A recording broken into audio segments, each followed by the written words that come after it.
Isso, estamos ao vivo agora. Essa palavra aqui para o doutor Otávio.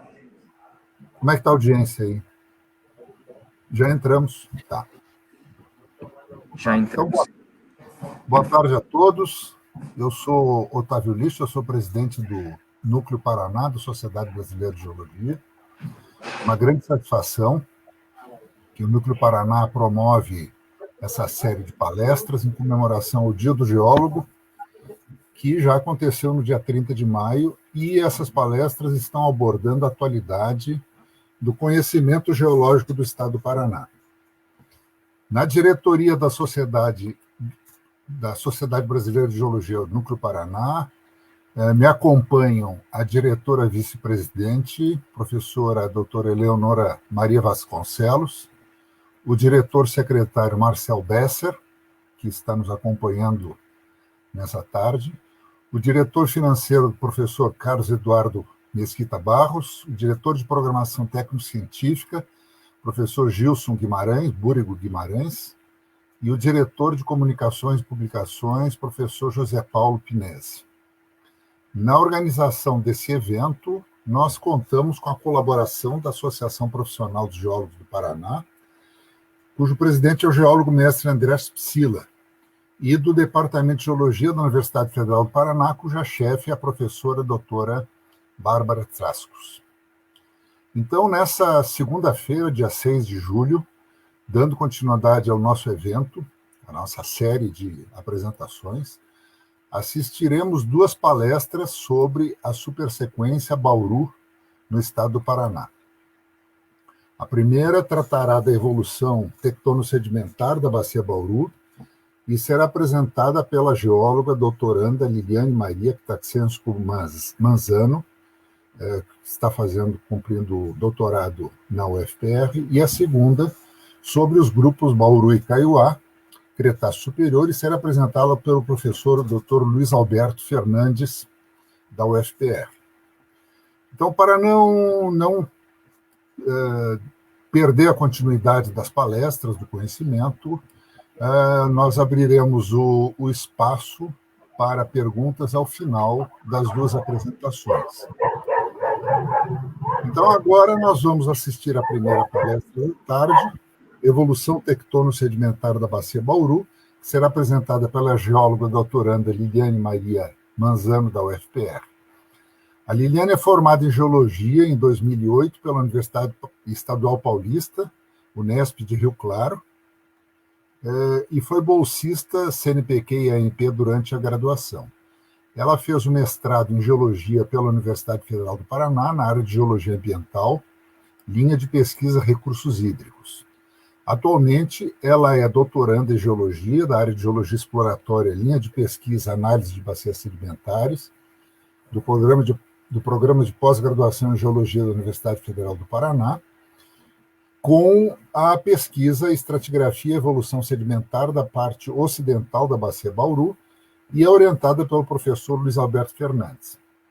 Ela trabalhou na Águas Gabiroba, empresa responsável pelo abastecimento de água do município de Campo Grande, Mato Grosso do Sul, entre 2009 e 2013, atuou no planejamento de projetos de perfuração de poços e monitoramento da captação de água subterrânea do município. De 2013 a 2014, ela atuou na equipe técnica que elaborou o Plano de Recursos Hídricos da Bacia do Rio Miranda e Plano de Recursos Hídricos da Bacia do Rio Ivinhema, no estado do Mato Grosso do Sul. Ela participou como coautora de 3 capítulos de livros, tem um artigo publicado e apresentou 9 trabalhos em eventos científicos no Brasil e no exterior. Então, Liliane, agradecemos a tua participação e a palavra está contigo. Boa palestra. Muito obrigada, professor Otávio. Eu gostaria de agradecer à SBG, ao Núcleo Paraná, pelo convite, e ao meu orientador, o professor Luiz Alberto Fernandes, por dividir esse tema dessa palestra comigo, e parabenizar, além da SBG, a AGEPAR e ao Departamento de Geologia da UFPR, por esse trabalho, por essa atualização, todos os pesquisadores que estão para atualizar o mapa geológico do estado do Paraná, sendo um produto do Serviço Geológico do Brasil. Bom, então eu vou falar um pouco da evolução tectono-sedimentar da Bacia Bauru, né, num contexto mais regional, e o professor Luiz Fernandes vai falar dessa supersequência Bauru no estado do Paraná. Então, como esse evento em comemoração aos 100 anos de cartografia do Paraná, né, aqui você tem um esboço preliminar do mapa geológico a ser publicado pelo Serviço Geológico do Brasil.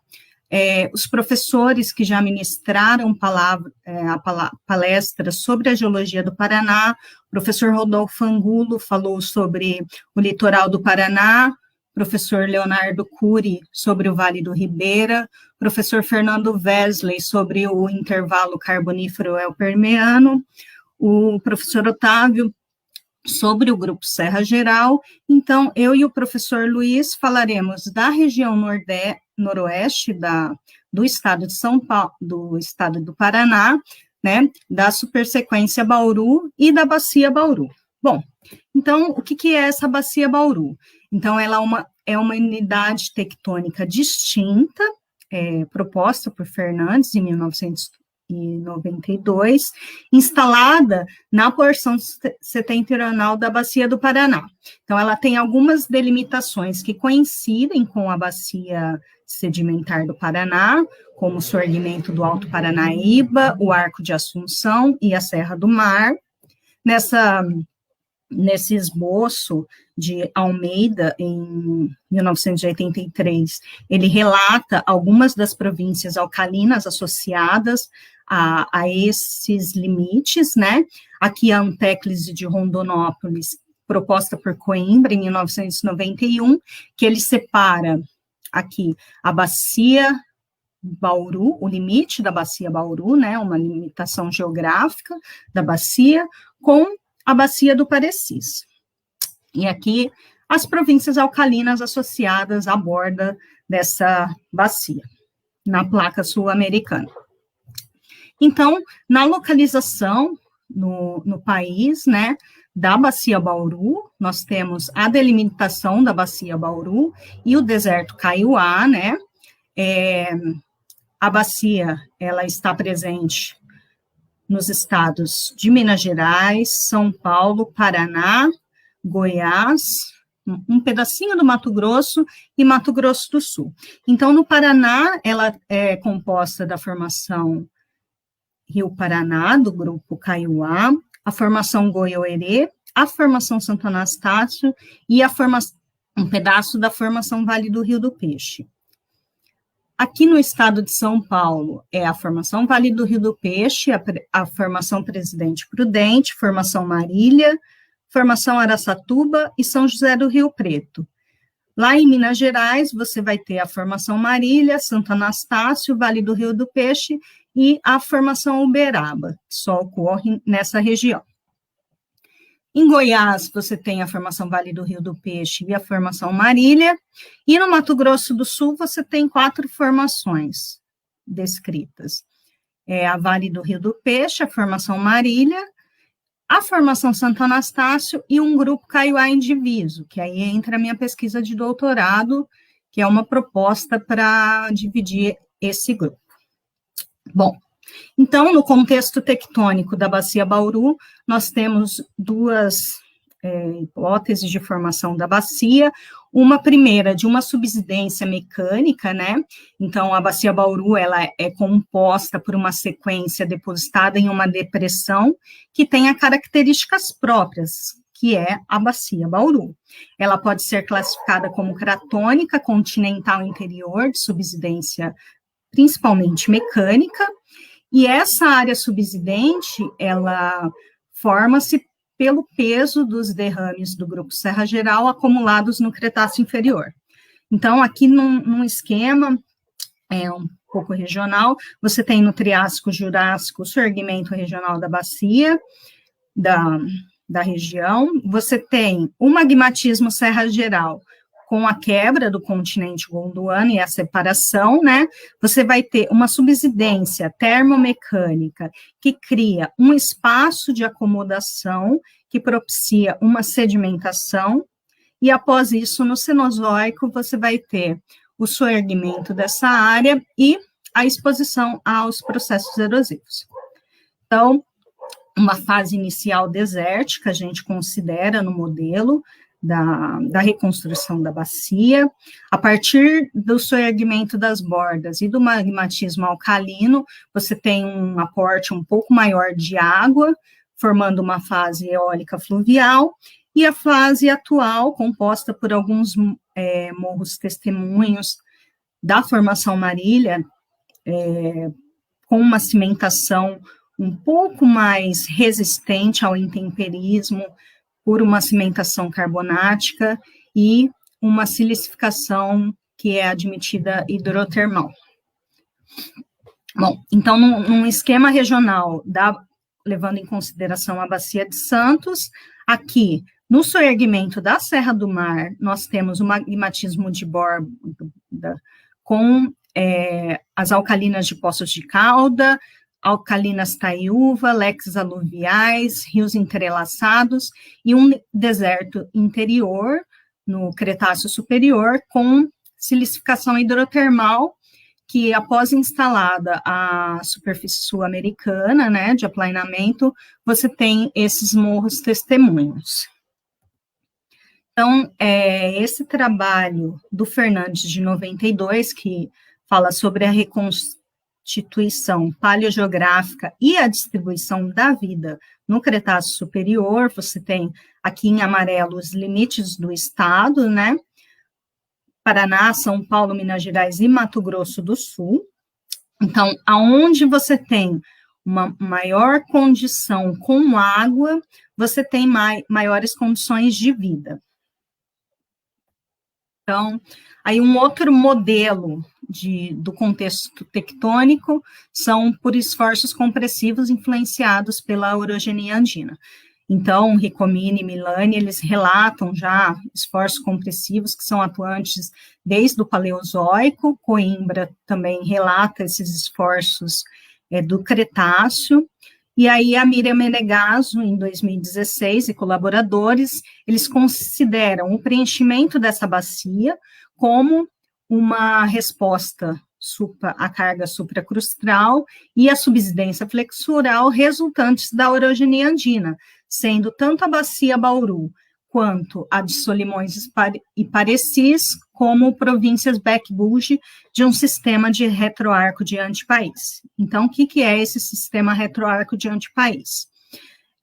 Aqui nós temos o orógeno, a província Fordipe, representada pela bacia de Potosí, a parte de soerguimento da província Far-Bugey e a província Bec-Bugey, que seria a bacia Bauru, que é uma província mais extensa, porém menos espessa, se comparada à província Fordipe. Então, Menegaso propõe, assim como Soares já tinha proposto, que há uma migração do depocentro da bacia, começando no Cenomaniano-Turaniano, passando pelo Conaciano-Acampaniano, e chegando ao Maastrichtiano e ao Paleoceno. E hoje, né, o que seria a bacia Bauru? O contexto Bec-Bugey da bacia. Ela estaria no que hoje está situado o Pantanal. Então, você tem o início, o desenvolvimento inicial de um sistema, né, a migração em direção ao Craton, uma sedimentação no sistema Far-Bugey, resultante do aumento dessa subsidência dinâmica, e o sistema de retroarco de antipaís moderno, já com a presença dos Andes. Bom, no que se refere às áreas fontes da Bacia Bauru, você tem um trabalho de Coimbra, 1976, que é um trabalho que tem trabalhos atuais, mas são trabalhos locais, então nós estamos avaliando só os trabalhos mais regionais, que indica duas áreas fontes sedimentares, uma noroeste e uma sudeste, de unidades sedimentares pré-existente, até de formações da Bacia do Paraná, e uma Nordeste com as rochas básicas do Grupo São Bento, alcalinas do Triângulo Mineiro, grupos Canastra, Araxá, representada por rochas mineralogicamente maturas, compostas por minerais instáveis e estáveis, que remetem à condição de um clima semiárido na sedimentação. Então, a evolução do conhecimento litoestratigráfico da Bacia Bauru, ela passa desde o conhecimento de uma cobertura suprabasáltica, lá em 1905, por Gonzaga de Campos. Aí o grupo Kaiowá, o arenito Kaiowá em si, ele é descrito pela primeira vez em 1930 por Osborne, num mapeamento do geológico do estado de São Paulo, né? Mas ele foi formalizado por Osborne, mas já tinha sido descrito por Baker em 1923.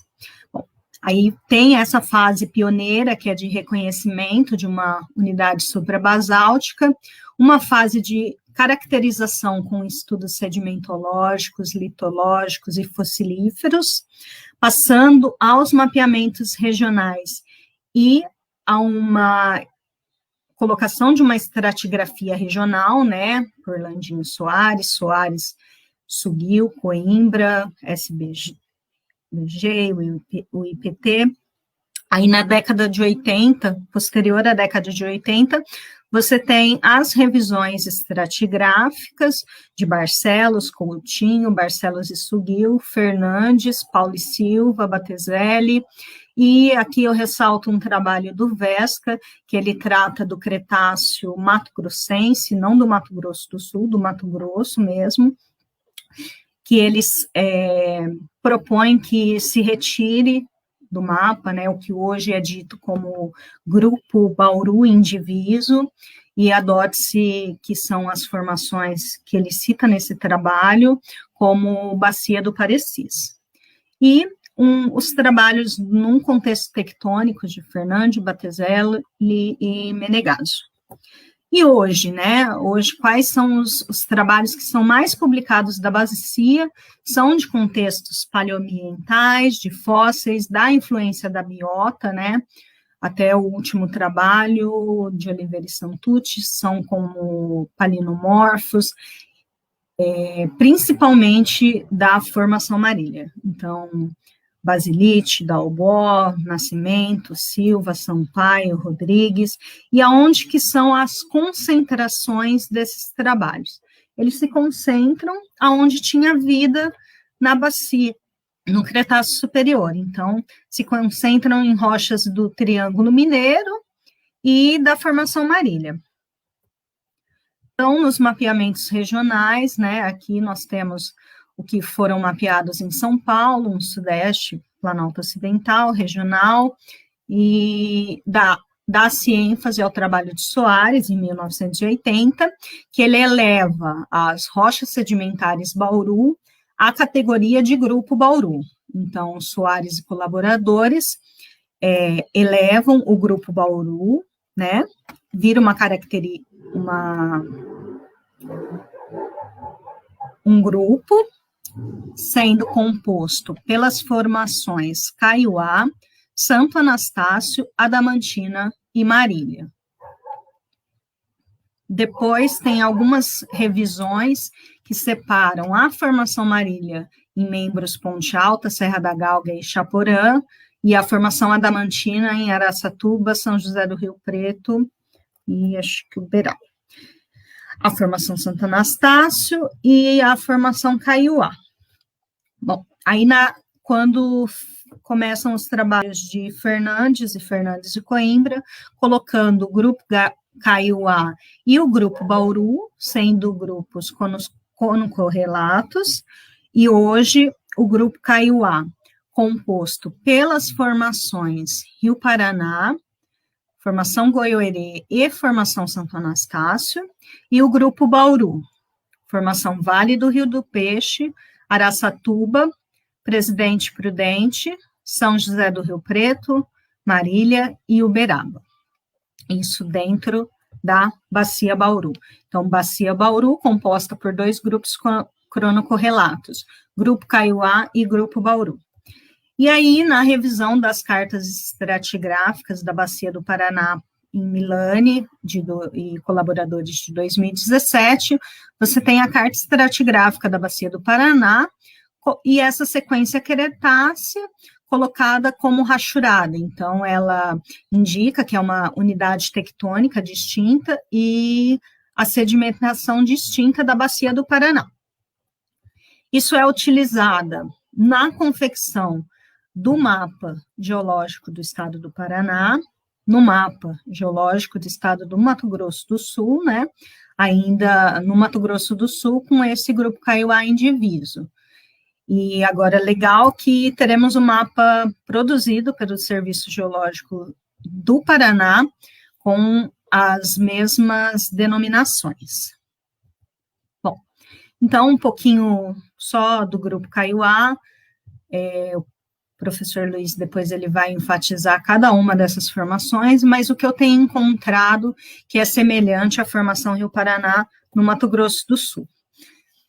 Então, eles são arenitos marrom avermelhados, finos a muito finos, quartzosos, mineralogicamente supermaturo e texturalmente com boa maturidade. Os grãos são bem arredondados e bem selecionados, são grãos foscos, recobertos por uma película de óxido e hidróxido de ferro. A presença da bimodalidade por lâminas é notável. As estratificações cruzadas são de médio a grande porte e remetem a um contexto deposicional eólico numa região central de Sandia. Então, aqui só 2 exemplos de afloramentos que nós encontramos no mapeamento do Mato Grosso do Sul, que nos remetem ao mesmo contexto da formação Rio Paraná, que é encontrado tanto no Paraná quanto em São Paulo, né? Então, enfatizar aqui um pouco a importância desse mapeamento, né, dessas rochas sedimentares, o porquê disso, né? Você tem nesse mapinha da Mineropar, nessa escala da vulnerabilidade à denudação das rochas, quanto maior o índice, menor a resistência das rochas à erosão, né? Então, Bigarella já tinha escrito um trabalho nesse Simpósio Nacional de Controle à Erosão, em 1985, uma visão integrada dessa problemática de erosão nessa região noroeste do estado do Paraná. E aí, uma ênfase em mapeamentos sedimentares regionais, como o professor Fernando Wesley falou na palestra dele, que não se existe uma cultura muito marcante de mapeamentos em bacias sedimentares e um mapeamento sistemático, né? Então, você tem uma grande importância disso, porque aqui são grandes centros urbanos, você tem abastecimento de água, você tem obras de infraestrutura, então é muito importante que você conheça o seu substrato para o planejamento de uma forma mais eficaz de toda a parte da geologia aplicada. Então, agradecer novamente ao Núcleo Paraná, da Sociedade Brasileira de Geologia, a AGEPAR, ao Departamento de Geologia da UFPR, a pós-graduação, programa do qual eu faço parte, a CAPES pelo financiamento e ao grupo de pesquisa CNPq UFPR. Deixo vocês agora com o professor Luiz. Bom, eu agradeço a Liliane pela palestra. Agora nós vamos assistir a segunda palestra da tarde, que versará sobre os grupos Kaiowá e Bauru, Cretáceo Superior, e será apresentada pelo professor Dr. Luiz Alberto Fernandes, da UFPR. Vou fazer uma breve apresentação, não tão breve assim, o currículo é meio extenso, mas o professor Luiz Alberto Fernandes, ele se graduou em Geologia em 1977 pelo Instituto de Geociências da Universidade de São Paulo, fez o mestrado em 92 e doutorado em 98 em Ciências, na área de concentração em geologia sedimentar pelo Instituto de Geociências da USP. Fez pós-doutorados em 2008 e 2009 na Universidade Complutense de Madrid e da Universidade do Minho em 2013. Trabalhou na CETESB durante 2 anos, 78 a 80, depois um longo período no Instituto de Pesquisas Tecnológicas do Estado de São Paulo, no IPT, de 1980 a 1998, e desde 2000, é isso, né, Luiz? Desde 2000 é professor do Departamento de Geologia do Programa de Pós-Graduação em Geologia da UFPR. 98, Otávio. 98, desculpa. Ele coordenou o Laboratório de Estudos Sedimentológicos e Petrologia Sedimentar da UFPR, de 2000 a 2017. Coordenou o curso de pós-graduação em Geologia, de 2008 a 2012. E atualmente ele é professor sênior do Programa de Pós-Graduação em Geologia da UFPR. Ele atua principalmente nas áreas de pesquisa de petrologia sedimentar, estratigrafia, Bacia do Paraná, Bauru e Curitiba, ilhas oceânicas brasileiras, geoconservação e patrimônio geológico. Ele é consultor ad hoc do CNPq, CAPES, Fundação Araucária, FAPEMIG, FACEP e FAPERO. Tem 47 artigos publicados em periódicos, 14 livros e capítulos de livros como autor ou coautor, e ele tem 156 trabalhos apresentados em eventos científicos no Brasil e no exterior. Já orientou 37 alunos de iniciação científica, 6 trabalhos de conclusão de curso de geologia, 19 mestrados e 6 doutorados, e supervisionou um pós-doutorado. Ele atualmente está orientando 2 mestrandos e 2 doutorandos. Então, agradecemos a palestra antecipadamente, professor Luiz Alberto Fernandes, e a palavra é sua. Obrigado. Bom, queria dizer uma boa tarde a todos que estão nos vendo agora, nos assistindo, e iniciar com um agradecimento por poder participar desse evento de 100 anos de cartografia do Paraná, promovido pela SBG Núcleo do Paraná, a GEPAR e Departamento de Geologia da Universidade Federal do Paraná. Bom, eu pertenço a um grupo de pesquisa em ambientes continentais cenozoicos e mesozoicos, onde esse tema, né, do Cretáceo, da supersequência Cretácea, se integra. Para mim é muito grato estar participando dessa revisão do mapa, porque revendo aqui as minhas informações para preparar essa palestra, eu me dei conta que esse ano completa 40 anos do primeiro contato que eu tive com os arenitos Kaiowá, com a geologia do noroeste do Paraná.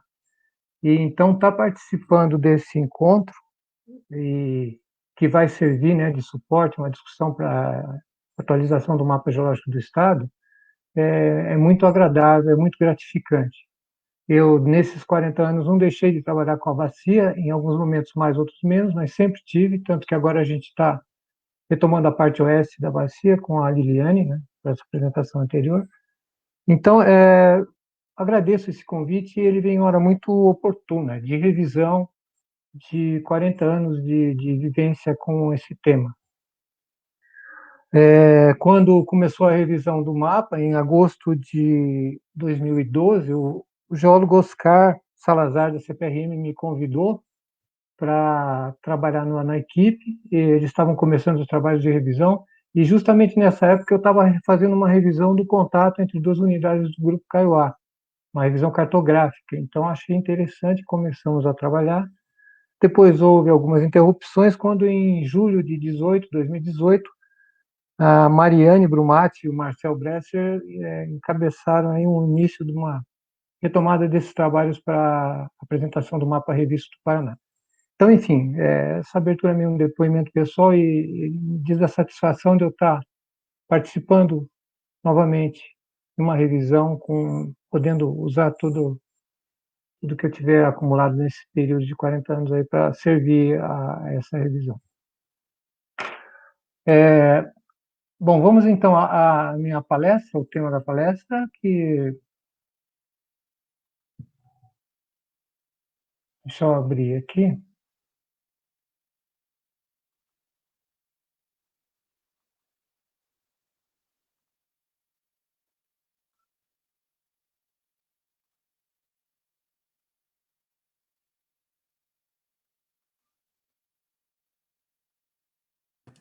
Marcel, estou tentando aqui, já vai. Sim, tranquilo, eu estou aqui para liberar a sua tela também, assim que ela aparecer aqui.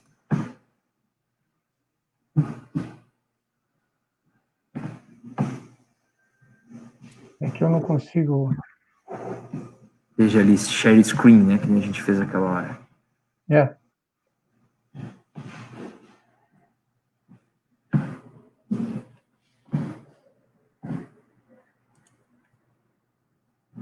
Você está em qual tela, Luiz? Você Eu está estou no do... abrindo a apresentação. Agora, ela abre inteira, eu não tenho acesso à transmissão. Sim. Dá um janela Windows ali embaixo, para ver se você consegue ver as barras das suas tarefas. Ah, peguei aqui.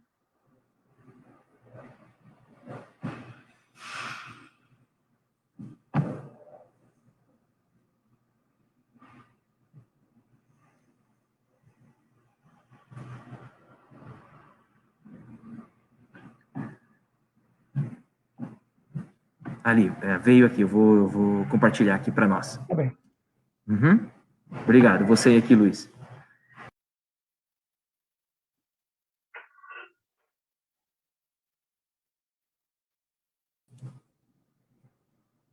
Já apareceu aqui, tranquilo. Acho que você não está mais vendo, né? Você não consegue ver a janela, mas a tua apresentação está aqui. Tá. Está no slide Evolução do Conhecimento, 1905 a hoje. Aquele gráfico. Muito bem. Tá, então vamos lá. Ô, Marcel, por favor, você pode colocar na primeira tela? Eu não consigo mudar aqui qual primeira tela você diz? A apresentação não... Isso, agora veio.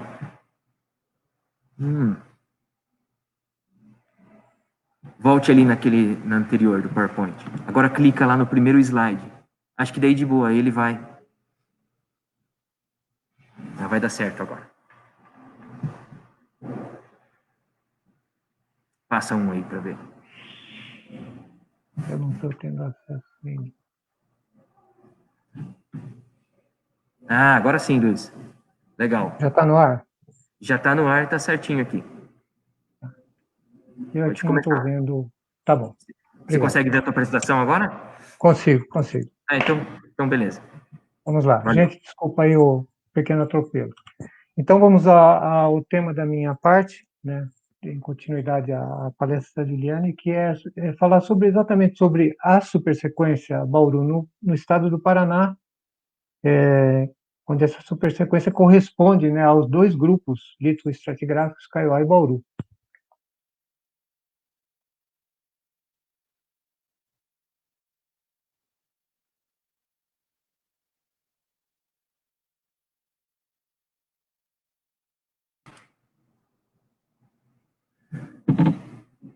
Vamos lá. Professor Luiz, deu... Pronto. Isso. Está no ar? Certo. Obrigado. Está no ar. Vamos lá. Bom, difícil falar, é impossível falar da evolução do conhecimento da supersequência cretácica no estado do Paraná sem a gente se referir ao professor Reinhard Mack e ao professor João José Bigarella, dois grandes pensadores e pesquisadores dessa área e que ajudaram a estruturar o conhecimento e interligar esse conhecimento com as outras regiões da Bacia do Paraná. Então, eu queria deixar registrada aí essa homenagem a esses dois pesquisadores que estão extremamente envolvidos com o conhecimento da geologia da supersequência no estado. A Liliane já havia mencionado que se a gente fizer uma leitura da bibliografia da Bacia Bauru, a gente pode agrupá-la em 4 fases.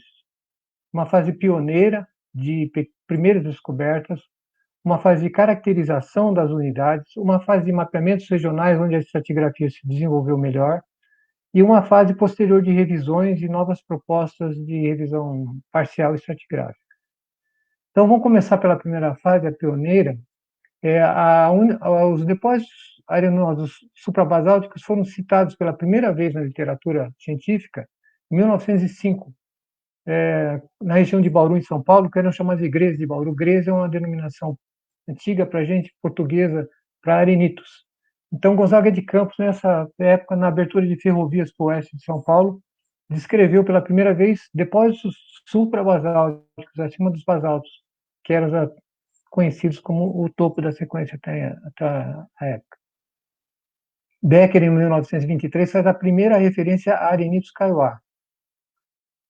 E em 1930, em São Paulo, no primeiro mapa de São Paulo de Washburn, em 1930, a unidade kaiowá também aparece cartografada. Aqui no Paraná, as primeiras referências ao arenito kaiowá ou São Bento Superior, como ele era tratado, aparecem em MAC 41, MAC 47, no esboço que é feito da geologia e geomorfologia dos estados de Santa Catarina e Paraná. Então, em termos de Paraná, a primeira referência à existência desses arenitos pós-basálticos se deve a MAC 47, 41. Posteriormente, a gente entra na fase de... Bom, aqui, só para mostrar, relembrar, conforme já foi dito na palestra do professor Salamone sobre os mapas geológicos, né? O primeiro mapa do Estado, que é de 1925, de Oliveira, não trazia ainda o registro, né, a cartografia dessas unidades neocretáceas. Bom, então, na fase de caracterização, a evolução do conhecimento varia, avança mais um estado, avança menos no outro. Por enquanto, cada território, Paraná, São Paulo, Minas, tem sua evolução que vai culminar na fase seguinte, na fase de mapeamentos regionais.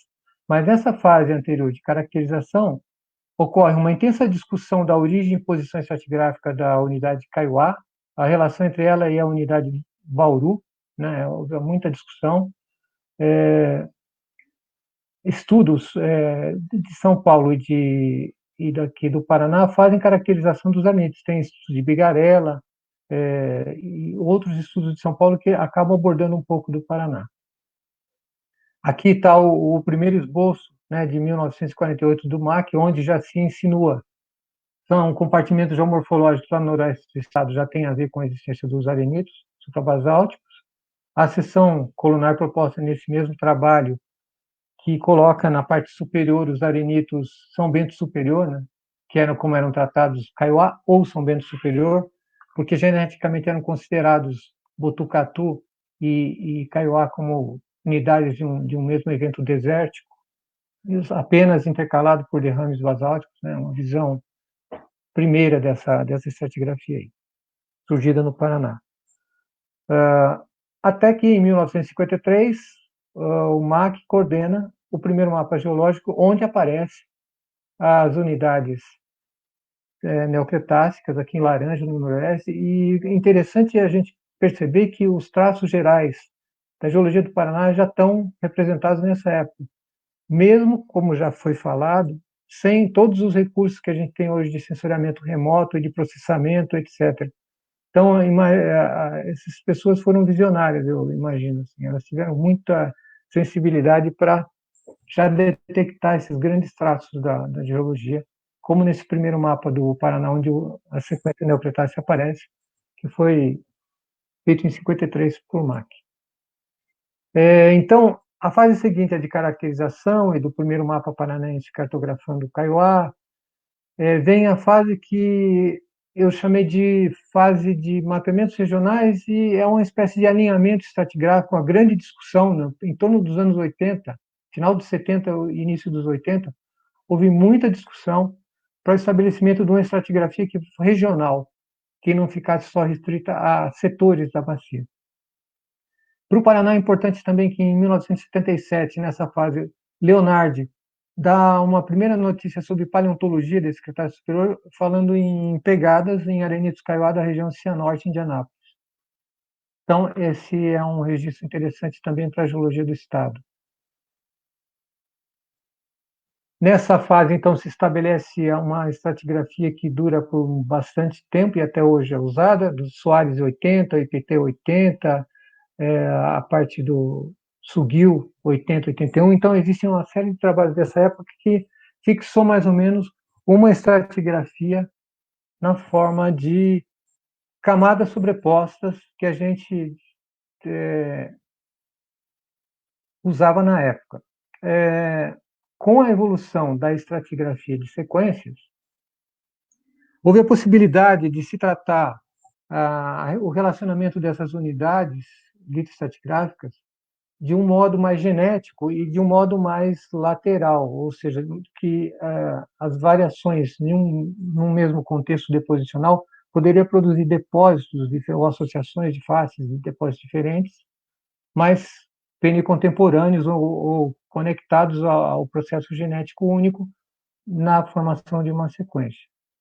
Então, nesse período de revisões, que até os dias de hoje, né, considerado até os dias de hoje, houve uma possibilidade de rediscussão da estratigrafia quando eu propus, depois de um mestrado em 92 e do doutorado em 98, que a organização estratigráfica fosse uma organização de unidades cronocorrelatas de passagem lateral.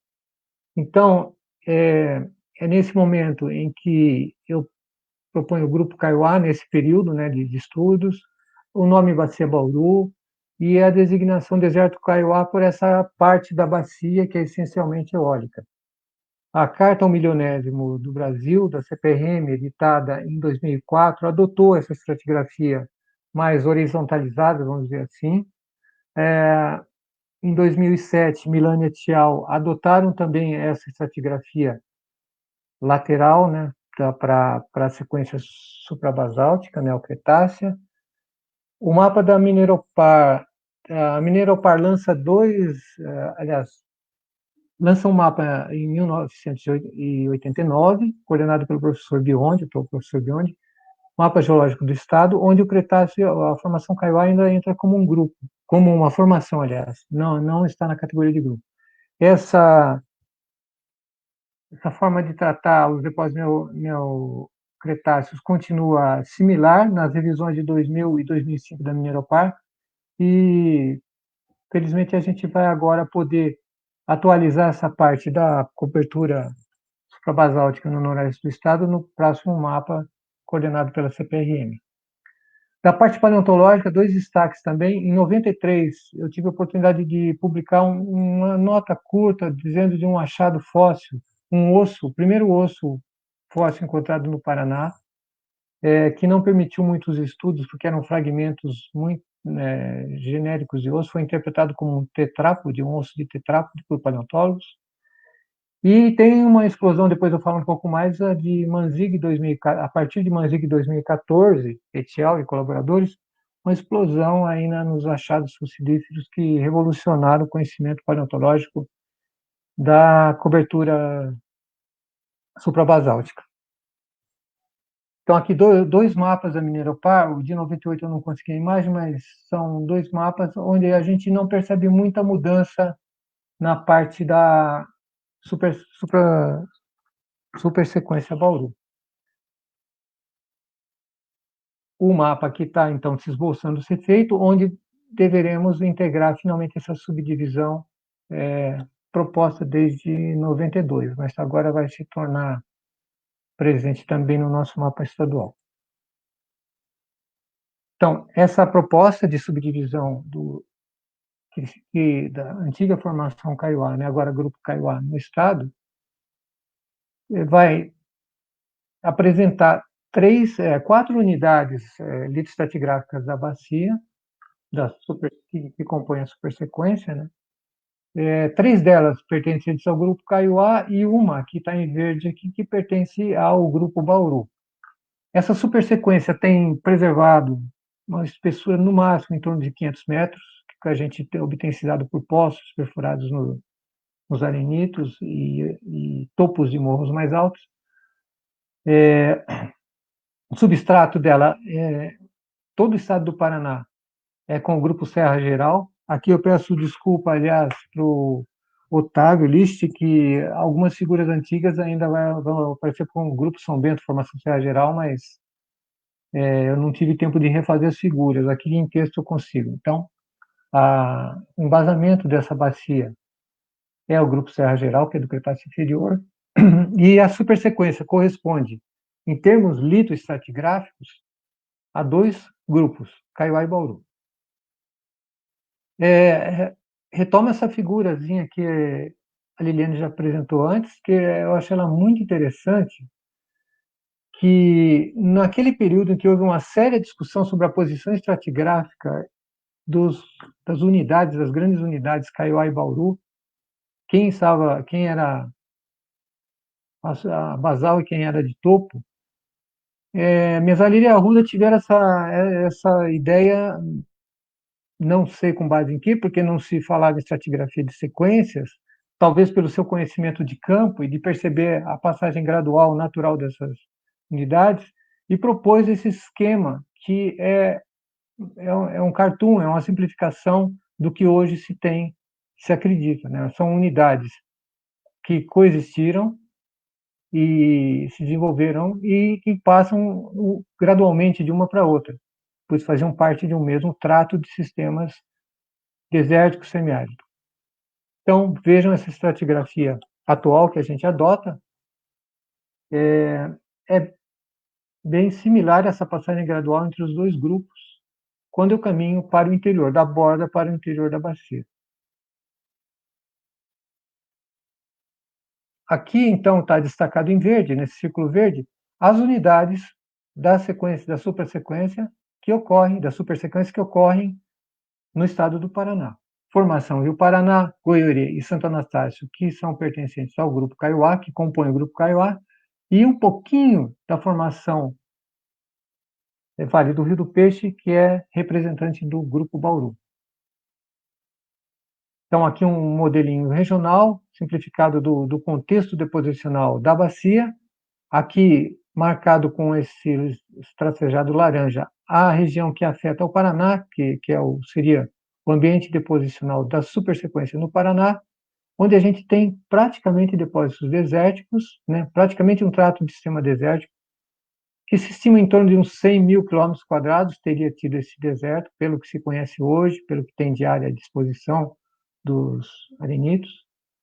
Vou falar um pouco mais adiante também sobre uma reativação de magmatismo alcalino ocorrida, reativação associada com magmatismo alcalino ocorrida nas bordas da bacia, que tem interferência na geologia do Paraná.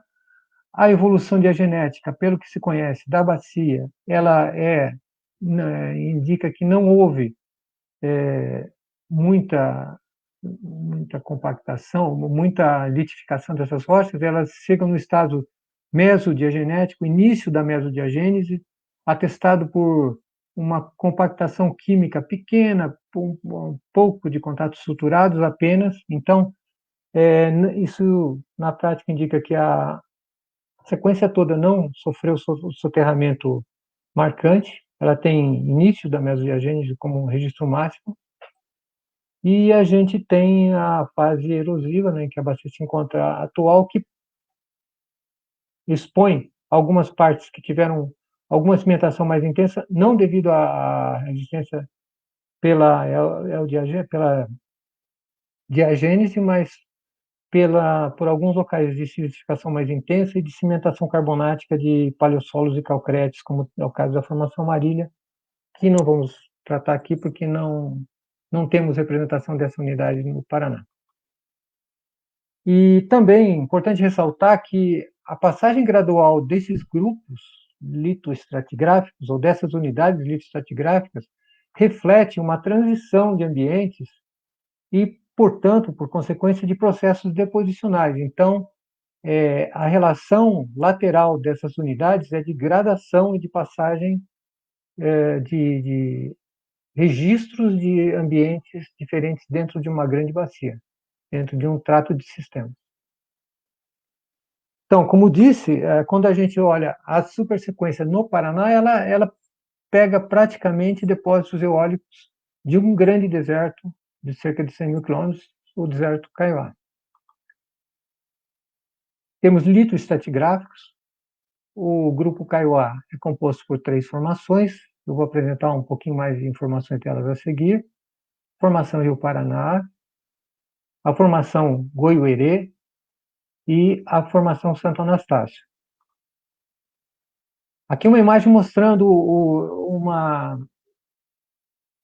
os arenitos bem estratificados aqui em cima, típicos do grupo Kaiowá, e um extrato entre o embasamento basáltico e os arenitos bem estruturados, que é comum encontrar na base da sequência, que são arenitos maciços, imaturos, com fragmentos angulosos de basalto, cimentação carbonática, e isso é interpretado, considerado como assim, são os primeiros depósitos siliciclásticos que chegaram até a parte interior da bacia e começaram a soterrar, a enterrar os basaltos.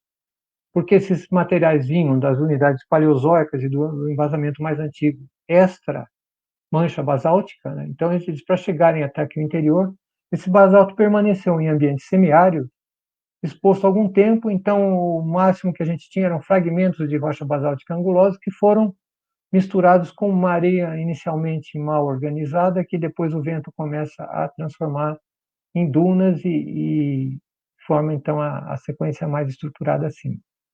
É uma unidade basal relativamente comum entre o substrato basáltico e os arenitos que vêm acima. Uma imagem uma exposição boa da unidade Vale do Rio Paraná, formação Rio Paraná, onde eu vejo essa cor marrom arroxeada, marrom avermelhada típica, devido à presença de uma cimentação de película de óxido de hidróxido de ferro, que é comum nesses arenitos, talvez pela proximidade do basalto, acho que existia muita disponibilidade de ferro, então eles têm sempre essa cor marrom avermelhada. Estratos tabulares, tangenciais na base, são muito típicos, muito conspícuos e característicos da unidade Rio Paraná. Então, são arenitos muito bem selecionados, grãos foscos, arredondados, laminação bem selecionada, bimodalidade, que formam esses estratos tabulares aqui, com tangencial na base. Algumas intercalações de estratos mais subhorizontais, tabulares, mais maciços, que seriam interpretados como depósito de interdunas. Aqui um detalhe dessa relação, são as duas faces que compõem a associação de faces correspondente à formação do Rio do Paraná. A litofaces DF, que seriam de frentes de dunas, são arenitos muito bem selecionados, organizados em estratos tabulares tangenciais na base. Isso é comum, característico dessa litofaces DF. Alternado com a litofaces DF, com menos presença, ocorre menos quantidade, espessura, ocorre a outra litofaces, que é a litofaces DI, também são quartzo-arenitos, finos a médios, mais maciços, mais imaturos, mineralógicos, texturalmente, então são interpretados como interdunas secas intercaladas nessa sucessão, porque nós estamos, a formação Rio Paraná constitui a parte central desse deserto seco. Exemplos aqui de testemunhos de obras da região do Pontal e noroeste do Paraná, a estratificação cruzada é feita, às vezes, por estratos um pouco mais espessos ou por laminação. Essa laminação é muito bem selecionada por lâminas, é uma característica de depósito eólico, uma característica muito forte, marcante, diagnóstica. Aqui uma imagem de uma estrutura muito delicada de flocos de arenito rotacionados entre estratos não deformados. Isso ocorre em frentes de dunas, deslizamentos quando há desequilíbrio. Então, é outra estrutura que às vezes se encontra, não é tão fácil, mas ela pode ocorrer, muito diagnóstica de contexto eólico seco deposicional. A segunda unidade do Grupo Kaiowá, presente no Paraná, só no Paraná, a formação goirense ocorre no Paraná, é uma unidade constituída por também duas litofaces, uma associação de duas litofaces, uma delas com quartzo-arenitos já um pouco mais imaturos, às vezes subarcosianos, um pouco mais imatrizes, mas com estratificação cruzada canalada de médio porte, e outra litofaces de estratos mais maciços, mais imaturos, mineralogicamente e texturalmente, com concreções carbonáticas calcréticas. Então, isso são interpretados como interdunas, faces de interdunas com alguma umidade maior, que faz a precipitação de nódulos, crostas, núcleos carbonáticos, e uma parte mais de frentes de dunas menores. onde também se desenvolvem concreções carbonáticas. Então, essa associação de faces é interpretada como um pouco mais marginal do deserto, de dunas de menor porte, um pouco mais de água no sistema. A terceira unidade, que ocorre pouco no estado, é a formação Santo Anastácio, também integrante do grupo Kaiowá, também são quartos arenitos, formam estratos maciços ou com alguma estratificação de baixo ângulo. A seleção e a maturidade não são tão boas e são interpretados como depósitos de lençóis de areia. Às vezes tem marcas de raízes com cimentação carbonática local, e são interpretados como lençóis de areia um pouco mais secos, que ficam já fora das regiões de dunas do deserto Kaiowá. A última unidade, que ocorre no Paraná, representante da supersequência e do Grupo Bauru, a única unidade do Grupo Bauru no estado, é a formação Vale do Rio do Peixe. É uma unidade também arenosa, com intercalações de camadas lenticulares siltoarenosas, algum registro de alguma estratificação cruzada, algum registro de climbs eólicos, ondulações de adesão, planos com lineação de partição, que são indicativos de processos eólicos. Mas a interpretação paleoambiental dessa associação de faces, no contexto da bacia toda, não é só aqui no Paraná, leva a um ambiente de lençóis de areia cortados por rios e desertos, que são chamados de wadis, lagoas efêmeras, e são as unidades que, junto com a formação Marília, né, a formação Vale do Rio Peixe Marília, as mais fossilíferas de toda a bacia, principalmente São Paulo e Minas. Né? No Paraná, como não podia deixar de ser, aquele fragmento ósseo que eu achei está nessa unidade. No pouquinho que a gente tem de Vale do Rio do Peixe, esses lençóis de areia um pouco mais úmidos, tem um representante. Então, resumindo, se eu for comparar a litoestratigrafia com os paleoambientes, o que elas representam, a gente teria a formação Rio-Paraná correspondente a depósitos de dunas eólicas complexas, de grande porte, de cristas sinuosas, que são chamadas DRAs, é um termo dado quem lida com o assunto do deserto, formaria a parte central de um grande deserto arenoso. Teríamos uma periferia desse deserto formado por dunas de porte menor, interdunas um pouco mais úmidas, que seria a formação Goiôerê, correspondente, né, em termos litoestratigráficos, à formação Goiôerê. Há lençóis de areia secos que contornariam a formação Goiôerê, a gente teria a formação Santo Anastácio, então seriam lençóis de areia mais secos, grandes planícies, antes de entrar no campo de dunas do deserto, no interior do deserto. E a única representante do grupo Bauru, a Vale do Rio do Peixe, a formação Vale do Rio do Peixe, seriam esses lençóis com um pouco mais de umidade de alguns rios enxurrados de deserto, que inclusive teriam permitido um maior desenvolvimento de vida nessas regiões. Como a gente tem pouco no Paraná, a gente tem poucos registros fósseis também. Um estudo aqui regional de paleocorrentes mostra, aqui está destacada a parte do Paraná, que nos interessa, uma forte estabilidade de tendência de ventos para sudoeste, em toda a bacia, em toda essa parte leste da bacia, pelo menos que essa a figura representa. Aqui um diagrama com 832 medidas dessas estratificações eólicas, e vejam a constância, a relativamente pequena dispersão, né, a tendência forte para sudoeste. Sul e oeste, às vezes, mas com a componente sudoeste bastante marcada. As setas em azul aqui indicam unidades da bacia que são consideradas fluviais. Então, já existe uma desorganização maior, porque já são fluviais também entrelaçados, ou fluviais de deserto, semiárido, que não tem uma constância, embora desenhe um eixo para sudoeste. Aqui um detalhe sobre um estudo do meu mestrado que mostra o estudo de paleocorrentes em unidades, principalmente do grupo Kaiowá, e vejam a estabilidade dessa tendência para sudoeste dos ventos à época da deposição. Falar um pouquinho rapidamente sobre paleontologia dessa área do noroeste do Paraná, que eu até como uma paleontologia do deserto aqui de um modo meio irônico, porque a gente sempre achou que o deserto era muito pouco amistoso à vida, né? Então a gente tem poucos registros no Paraná de fósseis do Cretáceo Superior, mas isso tem mudado também, como a gente vai ver adiante. Aqui em roxo estão marcados os grandes grupos de fósseis que a gente tem na Bacia Bauru como um todo. E em verde eu destaquei os que estão ocorrendo do Paraná. O Paraná, que até pouco tempo, até 5 anos, tinha iquinofósseis e tinha aquele osso que eu achei em 83, apenas conhecido. Hoje, depois de 5 anos, teve uma explosão no conhecimento da paleontologia que vai ainda, sem dúvida, render muita coisa boa.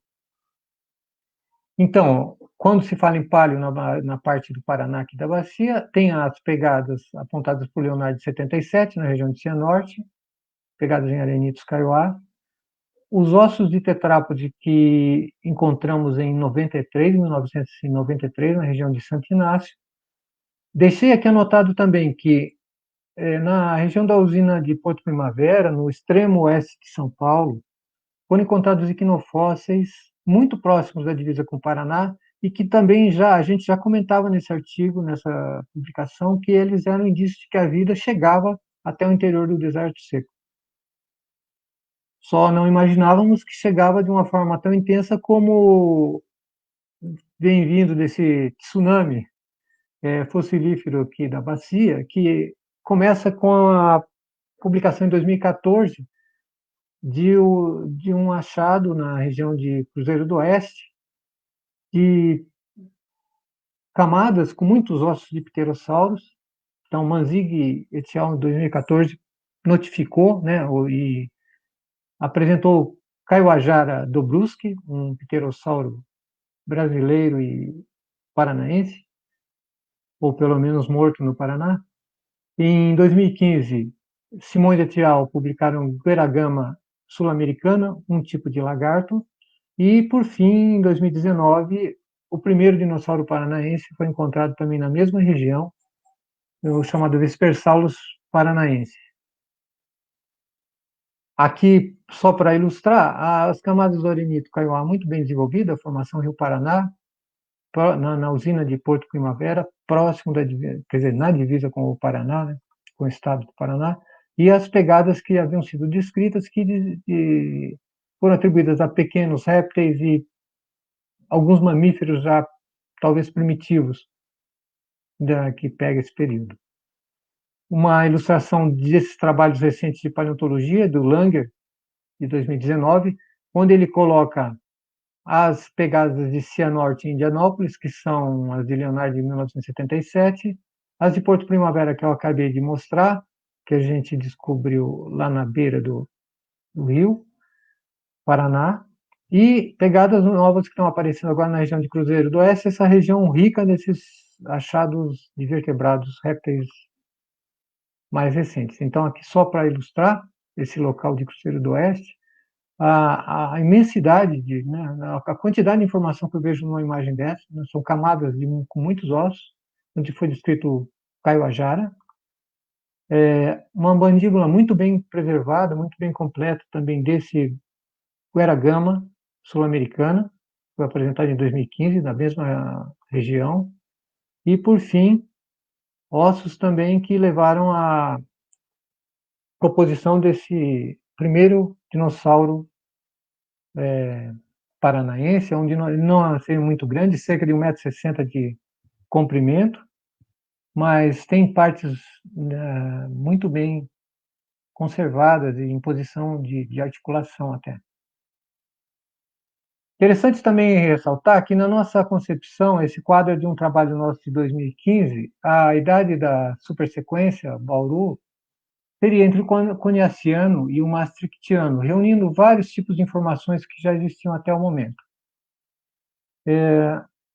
Esses dois, pelo menos dois dos achados desses répteis aí recentes de Cianorte, de Cruzeiro do Oeste, dão o Cretáceo Superior como idade do Vespersaurus e do Kaiowajara. Então, essas duas informações vão ser integradas nesse quadro, reforçam essa nossa interpretação de idades, né, dessa cronologia da supersequência Bauru.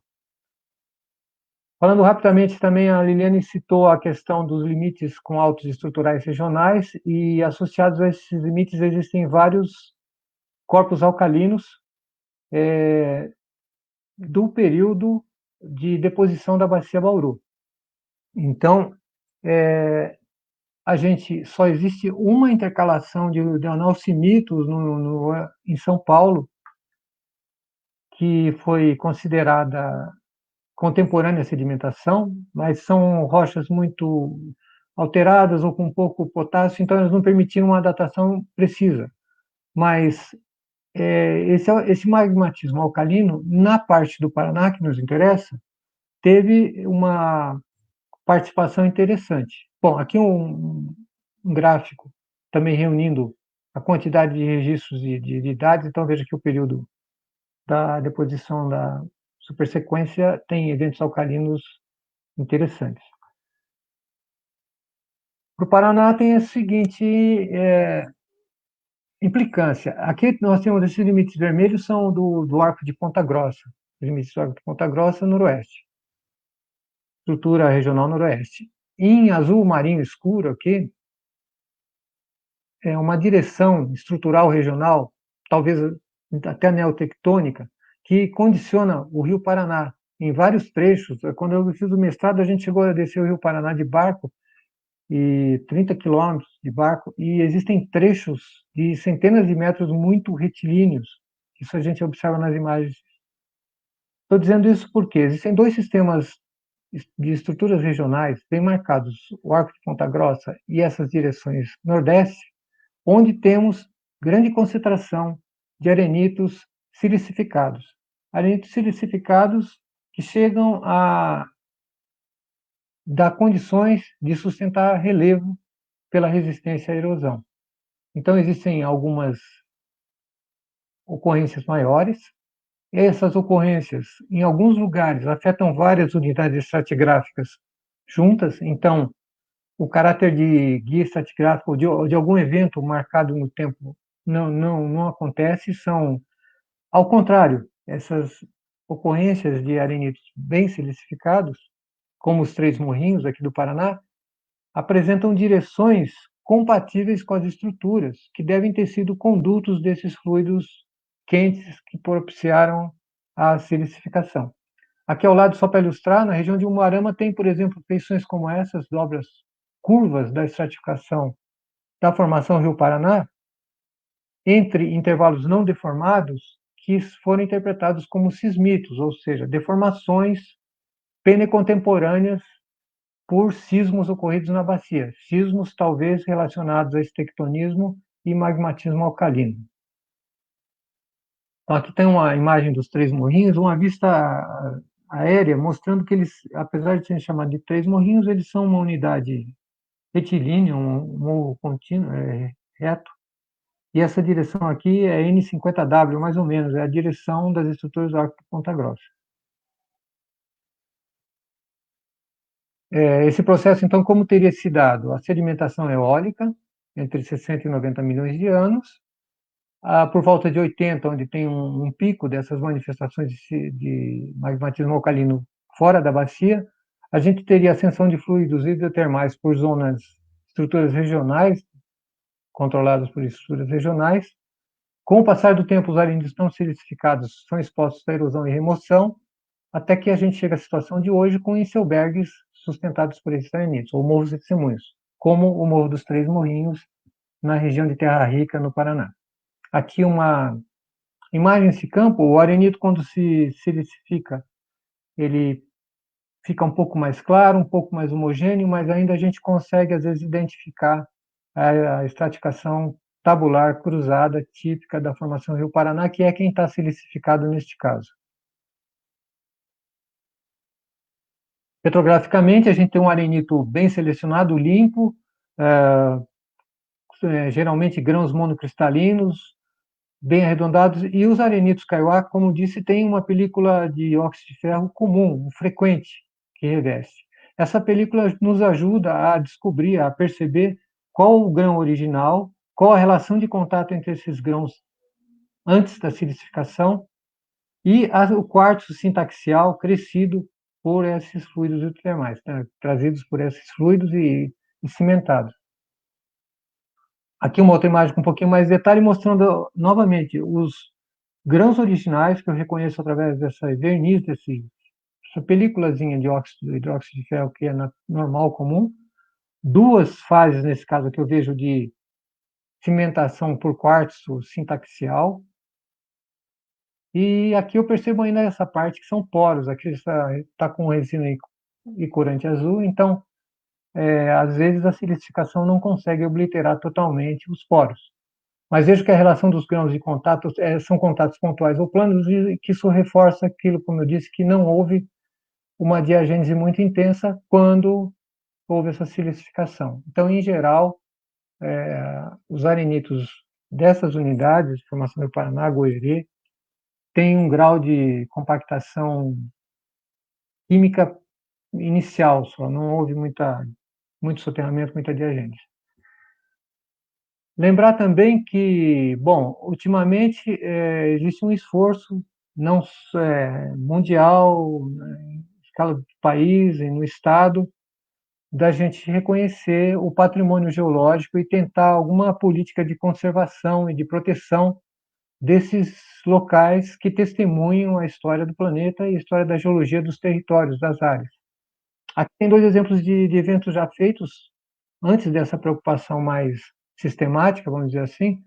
Foi um guia de roteiros geológicos feito, um evento promovido pela SBG, Núcleo Paraná, em 2002, onde há um roteiro com pontos de interesse geológico, pontos que registram essas unidades diferentes, representam essas unidades, que a gente colocou para a parte noroeste do Paraná. Então, quem tiver interesse, nessa publicação tem um roteirinho de locais de boas exposições de representantes da geologia da supersequência no Paraná. Nessa coletânea de sítios geológicos e paleontológicos do Brasil, também feito pela CPRM, 3 volumes, no terceiro volume, os Três Morrinhos são um capítulo 58, o Geossítio 58, que o coloca como um dos representantes da geologia do Brasil, um local importante para a geologia do Brasil. Uma aluna minha, Fernanda Xavier, está desenvolvendo agora um inventário, primeiro inventário do patrimônio geológico do estado do Paraná, e vejam que aqui já existem alguns potenciais geossítios ou locais de interesse geológico importantes para essa cobertura neocretácea no estado. Bem, finalizando, eu gostaria de ler um capítulo 11 da minha dissertação de mestrado. Eu fiz um texto baseado num artigo do MAC, de 1941, que eu gostaria de ler aqui e deixar como parte final dessa minha apresentação. O texto diz o seguinte: palavras do MAC. Quando eu viajava nos anos 1933, 34, através das florestas do noroeste do Paraná e no Vale do Ivaí, aquela região estava completamente deserta de seres humanos. Encontramos os últimos moradores no Salto da Fogueira e depois, em todo o caminho da viagem, de mais ou menos 2.400 quilômetros, na extensão de 780 quilômetros, nem viva alma. Os animais de caça tinham se refugiado para aquelas paragens, recuando perante a colonização crescente do país que vinha do norte, de leste e sul, bem como do Rio Paraná, com seu movimento de navios. A caça se mostrava tão mansa, conhecendo tão pouco o perigo do homem, que eu pude filmar e tirar fotografias de antas, veados, jacarés, capivaras, aves em poucos metros de distância, sem usar um teleobjetivo. Não custaria muito conservar esse estado natural impressionante e paradisíaco. As gerações futuras da mocidade brasileira hão de ser gratas ao governo do Estado por ter em tempo efetuado a salvação das últimas manadas de caça pela criação de um reservado de floresta, conservando assim, para os tempos vindouros, o aspecto da pátria, tal como a natureza o havia feito. Finalizando minhas considerações, eu desejo ainda mencionar, como grato admirador das belezas naturais do estado do Paraná, que o povo do estado tem cuidado de evitar a destruição do deslumbrante aspecto natural e da vida da natureza no estado do Paraná, mas sim, fiquem conservados e intactos lá, onde não estorvam o homem trabalhador. Não posso imaginar uma região mais adequada para um parque de proteção aos animais de caça do estado do Paraná do que a zona baixa e pouco fértil da região do Arenito São Bento Superior, Kaiowá, em ambas as margens do rio Ivaí, a qual, hoje, é o último refúgio dos animais de caça. Por isso, devíamos despertar na população o desejo. Mais proteção à caça e à floresta. Esse texto está num artigo técnico do MAC. Eu coloco 2 frases depois, né? Aí são minhas. Esse alerta, autêntico manifesto ecológico, faz parte de considerações finais de um texto geológico clássico sobre Arenitos Kaiowá, publicado por MAC em 1941. Lamentavelmente, suas preocupações não sensibilizaram administradores e poderosos. A ocupação predatória do noroeste do Paraná vem, ironicamente, reconstituindo as condições que reinaram há várias dezenas de milhões de anos, no, entre aspas, ancestral deserto Kaiowá. Quando li isso, quando estava estudando a bibliografia para o mestrado, me chamou muito a atenção esse texto, porque ele é um texto eminentemente técnico, muitas páginas de texto sobre Kaiowá, e no final ele atua como um conservacionista, antevendo e muito tempo antes o que aconteceria e pedindo a proteção que não houve. Né? Então, era isso que eu tinha para dizer. Estou à disposição aí para algum esclarecimento. Essas apresentações obrigam a gente a condensar muita coisa. Espero ter conseguido passar de um modo agradável todo esse conteúdo. Muito bem, agradecemos Otávio, deixa eu só fazer um agradecimento aqui no meu na tela. Eu queria agradecer ao CNPq também, que me dá uma bolsa de produtividade em pesquisa, a CAPES, que dá uma bolsa para a Liviane, para esse trabalho que continua, né, com a bacia, a Universidade Federal do Paraná e o programa de pós-graduação, a que estou vinculado atualmente. Muito obrigado. Ok. Parabéns à Liliane, parabéns ao Luiz pelas palestras, muito esclarecedoras, completas, e muito oportuna a referência que o Luiz fez ao MAC pela visão de futuro que esse homem, visão conservacionista que ele tinha, né? Realmente é um pesquisador assim de uma capacidade, de uma visão rara, né? Por tudo que ele produziu. Se a gente fizer uma revisão da produção científica que o MAC produziu, gerou, é inacreditável. Ele fez mapa geológico, mapa fitogeográfico, estimativa de capacidade de geração de energia da rede hídrica do Paraná. Foi uma coisa assim impressionante a capacidade dele. E essa visão de conservação da natureza é também impressionante. Bom, então agradecemos ao Luiz e à Liliane novamente pelas palestras e vamos abrir para perguntas. Eu vi uma pergunta aqui, eu acho que eu vou aproveitar a pergunta do grande Flávio Oliver, que foi o meu estagiário na Mineropar há tantos anos. Ele está por aqui, e ele fez uma pergunta. Existe algum registro de evaporitos na bacia Bauru? E eu acrescentaria a essa pergunta do Flávio uma observação que se faz quando se olha dois mapas do Atlas Geoquímico do Paraná. São mapas do bário e do potássio nas águas da rede fluvial do Paraná. Então, o mapa do bário e do potássio, bário e potássio, eles cartografam exatamente os contornos do Kaiowá e do Bauru, a ocorrência da bacia, vamos dizer, bacia Bauru, no estado do Paraná. E eu imagino que exista uma certa associação entre essas duas perguntas. A pergunta que o Flávio Oliver fez sobre a ocorrência de evaporitos e, eventualmente, cimentos ricos em potássio e bário nessa sequência sedimentar que eu jogo para vocês. Tá. Posso responder? O contexto, evaporitos,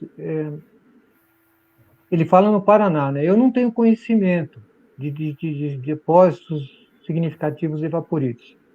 Todavia, a cimentação carbonática, calcretes, é bem comum, né? E devido às condições paleoambientais de deserto ou semiárido. Então, não conheço depósitos importantes, mas a gente uma vez estava com um osso, com o professor, trabalhei isso com o professor Coutinho, com o Armando Coimbra, um osso com bário, com algumas anomalias que a gente julgava até associado a algum tipo de hidrotermalismo, como a gente tinha silicificação e tudo, mas acabou achando que eram processos supérgenos.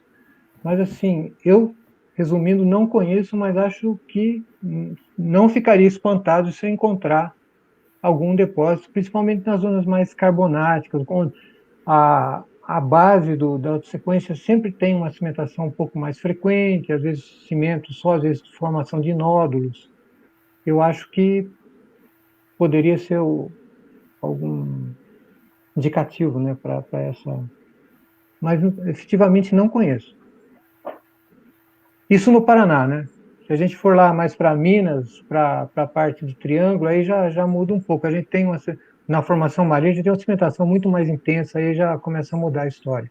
No Paraná, são as areias, às vezes com alguma cimentação carbonática. Não sei até que ponto vem do basalto, águas que passam pelo basalto e trazem também alguma coisa de calcita dissolvida. E perto do contato basal, às vezes a gente encontra o arenito um pouco mais cimentado por carbonatos, não sei se seriam evaporíticos ou posteriores. Certo. Marcel, coordena as perguntas aí, por favor, como a gente... Certo. Eu me prometo. Não, tranquilo. Eu descobri que eu consigo jogar aqui na tela os comentários das pessoas. Vocês estão vendo aí também? Eu descobri estou vendo lá. E aí eu vou aproveitar e coloco um aqui, tem os agradecimentos, né? E tem essa pergunta aqui também. Caro Luiz, para onde foram os siltes e as argilas? Edson. Cortou siltes e as argilas? Sim. Tá. Os siltes e as argilas, na minha visão regional, foram para fora do deserto, para onde vai o Lês. Isso, para responder para a bacia inteira, é um pouco mais complicado, mas, bom, tanto que a bacia tem unidades siltosas mais para as partes mais úmidas. Mas aqui no Paraná, nos depósitos eólicos predominantes que a gente tem do Grupo Kaiowá, eu posso afirmar com certeza, o vento levou o Lês para fora do deserto. O Lês da África cai na Europa, cai em Roma, né, do Saara. Então, o processo eólico, ele seleciona muito bem, ele é um bom agente para separar o fino da areia e levar esse fino silt e argila, que é o Lês, para bem distante. E outra coisa, o ambiente seco semiárido, árido, tem um temperismo químico muito baixo, então a gente pega grãos de feldspato, os poucos que sobreviveram, às vezes sendo alterados, às vezes... mas, em geral, é quartzo arenito puro, então isso também ele é muito bem maturo texturalmente, mineralogicamente, não tem de onde tirar nem para alterar grão para formar argila. As argilas formam capas nos grãos, não tem muito material disponível, justamente porque a gente está num contexto desértico muito eficiente, seco. Não sei se responde, acho que responde. Então, então com essa predominância para sudoeste do sistema de vento, do sistema eólico, então tudo isso foi transportado Levou para lá. Para a Argentina, em direção à Argentina. Justamente, Agora, a gente tem que lembrar também que o contorno atual da bacia é erosivo, né? Então, ela deve ter ido mais distante, né? Como a gente não tem muito conglomerado de borda, né? Pouco em Minas, Mato Grosso, porque a gente está com um desenho de uma parte já erodida, né? Claro. E esse leso mesmo pode estar mais longe até. Uhum. Deixa eu colocar uma pergunta aqui também. Muito interessante essa parte dos sedimentos finos, né? Porque o basalto alterando, né? Geraria muita argila mesmo, então volumes muito grandes. Em clima úmido, né? Clima úmido. Não em deserto. Em deserto ele vai gerar caquinhos. Fragmentar mecanicamente. E mesmo esses conglomerados, esses conjuntos grânulos, não se tem muito registro porque já teria sido erodido, então, porque a gente imagina que na borda, com certeza havia um deserto rochoso, né? A fonte desse sedimento seria como um deserto rochoso, né? Desfiladeiros. A fonte dos sedimentos são as unidades paleozoicas e o embasamento da bacia. Lá mais para o norte e para o noroeste, você pega embasamento, quartzitos, pega unidades antigas. Aqui em São Paulo, Paraná, você tem a bacia do Paraná, as unidades arenosas fornecendo. Por exemplo, uma das suspeitas é que o Kaiowá é mais arredondado que o Botucatu, às vezes, porque ele já reprocessa grãos arredondados do Botucatu, da formação Botucatu. Essas foram as fontes para as areias que chegaram para dentro, para cima do basalto. Imagina que depois dos eventos basálticos estava tudo tamponado, né? Unidades arenosas para decompor e produzir grãos estavam longe. Isso custou um tempo até isso encobrir o basalto, né? Muito interessante. Dezenas de milhões de anos, a gente estima. Eu estimo de dezenas de milhões de anos.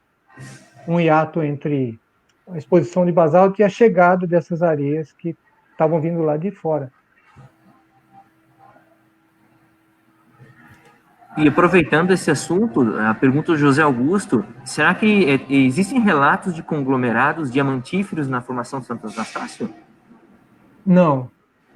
Se for, são cenozoicos, aí eu não sei te dizer, porque a Santo Anastácio é areia pura, areia... Não tem nem conglomerado, não tem...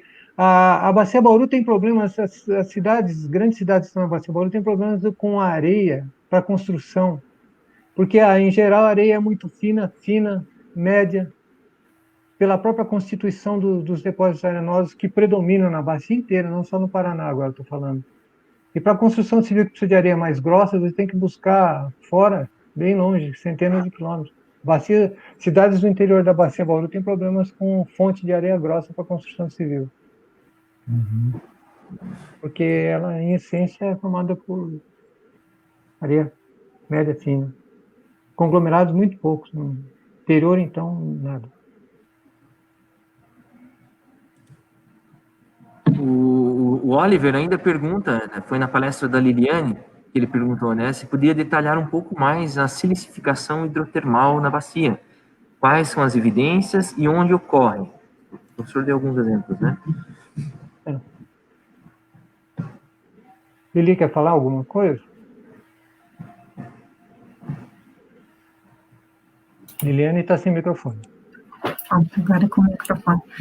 Então, Oliver, na borda da bacia, né, em algumas regiões, nós temos encontrado rochas bem silicificadas, que agora está no estudo mesmo, dessas rochas alcalinas que se encontram na região de borda da bacia.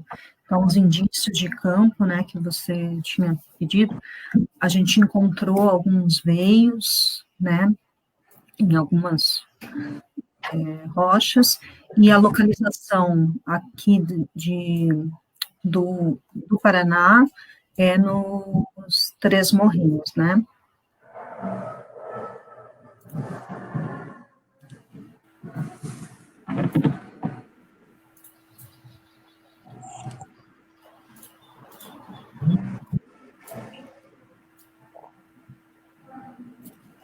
Eu achei muito interessante essa leitura do Luiz no final. Achei incrível, absolutamente incrível. E hoje a gente vai lá para o norte do Paraná e depois para cima, continuando, né, para o noroeste. E ele fazendo essa comparação com o que for outrora o deserto Kaiowá, né? Hoje se tirou a mata, De né? volta para o passado. Incrível isso, incrível. Parabéns. Não, achei muito legal ter visto isso também, ter cruzado com esse texto, e porque, inclusive, é um texto muito sério, né? Mach é um alemão, então é um texto técnico, científico sério. E você imagina que o cara não, mesmo tendo essa opinião, ele não misturaria num artigo científico, né? Mas ele faz um manifesto ecológico em 1941. E hoje a gente às Principalmente vezes ele tem coragem de pôr isso no papel e submeter à academia, ó, a sisudez da academia, né? Porque isso mostra a importância que ele dava para ele, é um assunto sério também, né? Legal.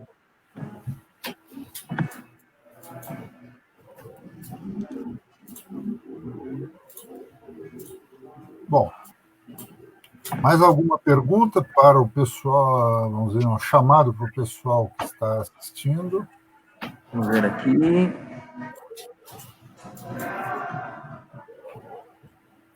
Aqui, eu vou colocar na tela essa aqui. Pode falar, Lenine, também. Mesmo o Gilcimar comenta sobre a erosão nessa região noroeste do estado, né? Então, por uma maior suscetibilidade, uma maior vulnerabilidade desse tipo de rocha no noroeste do estado e a falta de matas ciliares, né, que acabam ocasionando o assoreamento dessas áreas. Isso eu também tenho encontrado um pouco lá no Mato Grosso do Sul, com grandes Vossorocas.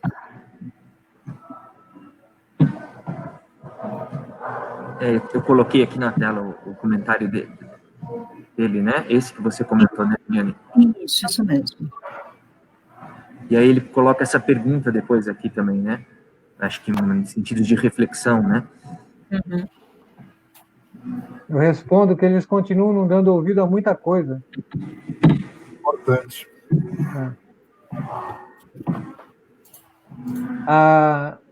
Só para ilustrar essa questão da erosão, né, os arenitos Kaiowá, como são, tratando como grupo, né, arenitos no genérico aí, como eles são pouco cimentados naturalmente, tirada a mata que segurava um pouco, protegia, eles se tornam muito erodíveis, né? Então, no final dos anos 70 para os anos 80, houve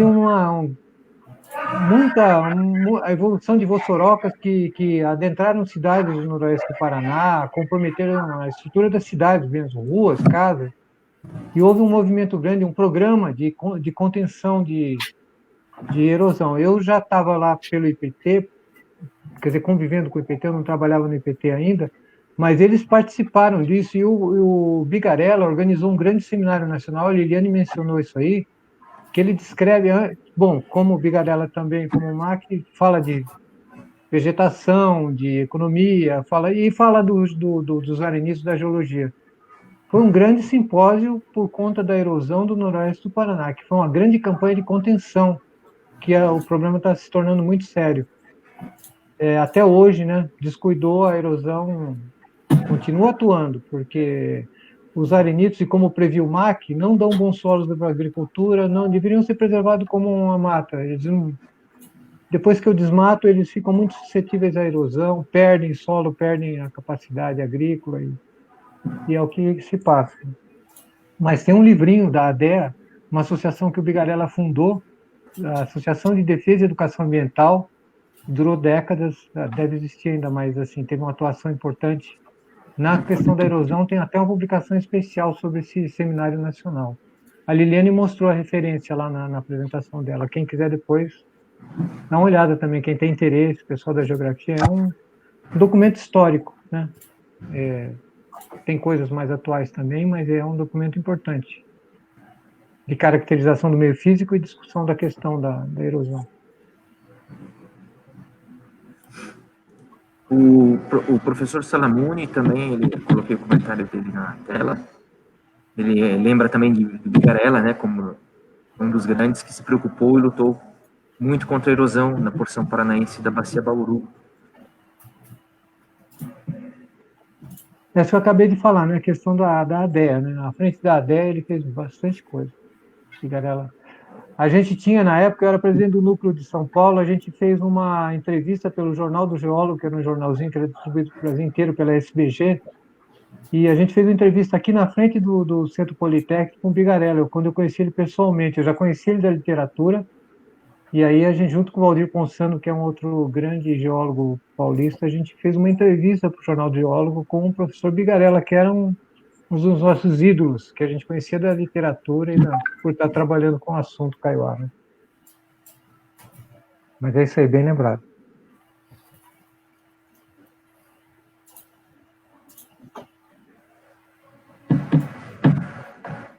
Acho que entra no uso e ocupação do solo, né? Esses mapas de vulnerabilidade, o que você vai usar, como que você vai ocupar essa sua região.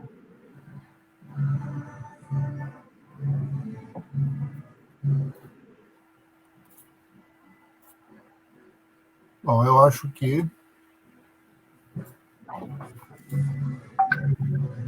bom, pessoal, foi excelente, mais uma excelente da série, e em nome do SBG Paraná, GEPAR e Departamento de Geologia, eu agradeço, eu e o Marcel, em nome da nossa diretoria, nós agradecemos a presença da Liliane e do Luiz, belas palestras, e a presença de todos que assistiram e que participaram ativamente dessa atividade.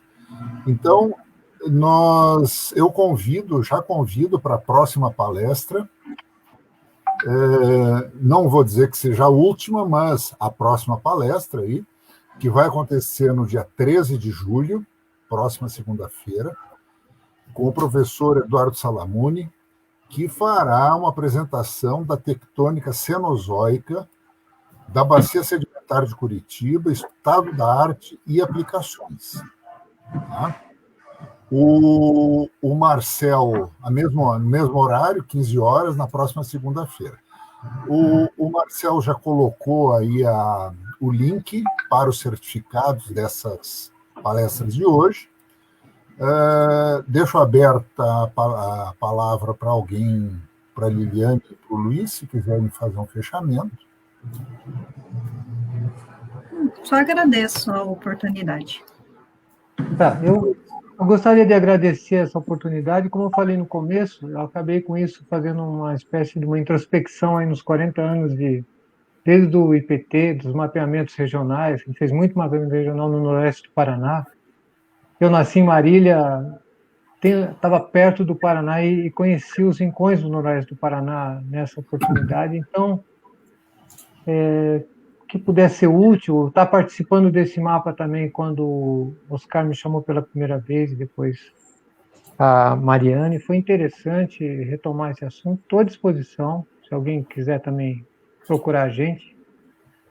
Estamos com a Liliane agora trabalhando na parte de lá da bacia, então o assunto está evoluindo, estamos trabalhando, estamos à disposição para quem precisar, quem quiser trocar ideias, estamos à disposição. Ok. Então, obrigado, muito obrigado. Muito obrigado a todos. Obrigado, Marcel, pelo suporte de TI à distância. E esperamos encontrá-los novamente na segunda-feira, mesmo horário, 15 horas, para a palestra do professor Salamuni. Grande abraço a todos. Cuidem-se.